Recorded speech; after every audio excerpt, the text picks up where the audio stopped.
Bonsoir Simon. Bonsoir Olivier. On dirait que ça a été un peu difficile pour les Parisiens ce soir. Oui, voire ennuyeux. Vous n'avez rien raté ici en plateau, Olivier. Toujours est-il que le Paris Saint-Germain est toujours en course pour réaliser le carton plein dans les compétitions nationales. Paris qualifié pour la finale de la Coupe de France après son petit succès 1-0 sur la pelouse de Lorient. On s'est un peu ennuyé, je vous le disais. Cette frappe d'Ibrahimovic en première période. 0-0 à la pause. À un quart d'heure de la fin, Ibrahimovic encore. Il a des solutions à droite, à gauche. Mais vous savez que le Suédois n'est jamais mieux servi que par lui-même. Bel extérieur du pied, 42e but, toute compétition confondue cette saison pour la star suédoise de Paris, qui se qualifie donc et qui défendra son titre le 21 mai prochain face, vous le voyez, à Sochaux ou à Marseille, qui s'affrontent demain soir au Stade Bonal.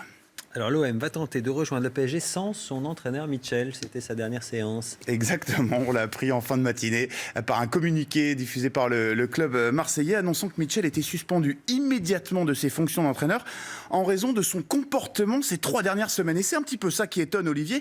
Qu'a donc bien pu faire l'Espagnol de plus grave ces dernières semaines que depuis le début de la saison? En tout cas, une procédure de licenciement pour faute grave est lancée par le club. Mitchell est remplacé par son adjoint Franck Passy, qui sera épaulé par Basile Boli, nommé lui coordinateur sportif. On se souvient que ça avait bien débuté pourtant pour Mitchell à l'OM, victoire 6-0 face à 3 au Vélodrome. Le problème, c'est que ça s'est gâté ensuite. Mitchell n'a remporté que 25% de victoires en Ligue 1 avec le club olympien. C'est le deuxième pire bilan de l'histoire du club en première division. C'est le fameux ou le méconnu Louis Maurer, le Suisse, qui avait entraîné l'OM en 58-59, qui a fait pire. Année qui avait débouché sur la première relégation de l'histoire du club. Pour les supporters qu'on a croisés du côté du centre Robert-Louis Dreyfus aujourd'hui, mieux valait tard que jamais.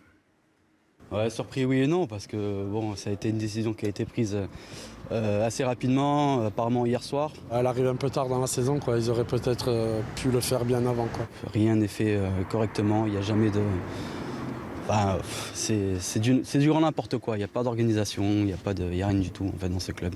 Je pense qu'il y a eu assez de signaux d'alerte lancés, certains joueurs qui étaient mécontents de Mitchell, et je pense qu'ils auraient pu agir un peu avant. On est dans le flou total, est-ce que ça a apporté quelque chose pendant, il y a quoi, 3-4 matchs jusqu'à la fin de la saison? Je ne sais pas du tout. Ça peut avoir un impact, ça peut les libérer psychologiquement et les laisser libres un peu de jouer comme ils ont envie de jouer aussi, quoi.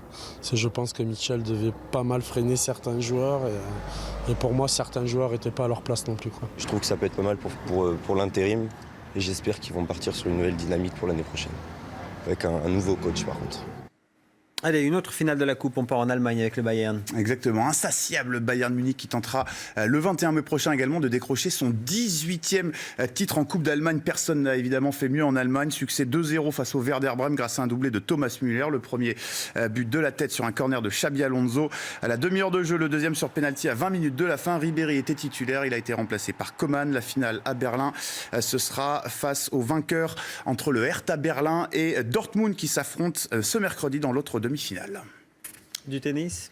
Oui. Une petite image prétexte pour vous dire que nos Français, Benoît Paire et Jérémy Chardy, se sont qualifiés pour le 3e tour du tournoi de Barcelone. Vous voyez à l'image la qualification surprise du Russe Karen Khachanov, vainqueur de l'Espagnol Roberto Bautista en 3-7, 6-2, 6-7, 6-3. Mais si je vous parle du tournoi de Barcelone, Olivier, c'est parce que je n'ai pas résisté à vous montrer cette petite séquence lors du match qui opposait Nicolas Almagro au Russe Gabashvili. L'occupation de ramasseur de balles est parfois un petit peu dangereuse. Regardez, on essaie de se dépêcher pour ne pas agacer les joueurs. On retourne vite à sa place, mais parfois on se prend les pieds dans le tapis. Poum. Regardez, et puis alors le joueur qui se retourne et le engueuler. Voilà, non monsieur, je n'ai rien fait. Regardez sur le ralenti. Le pauvre. C'est magnifique et en plus il fait semblant parce que le joueur s'agace un petit peu, Almagro agacé parce qu'il a perdu. Merci. Merci Olivier.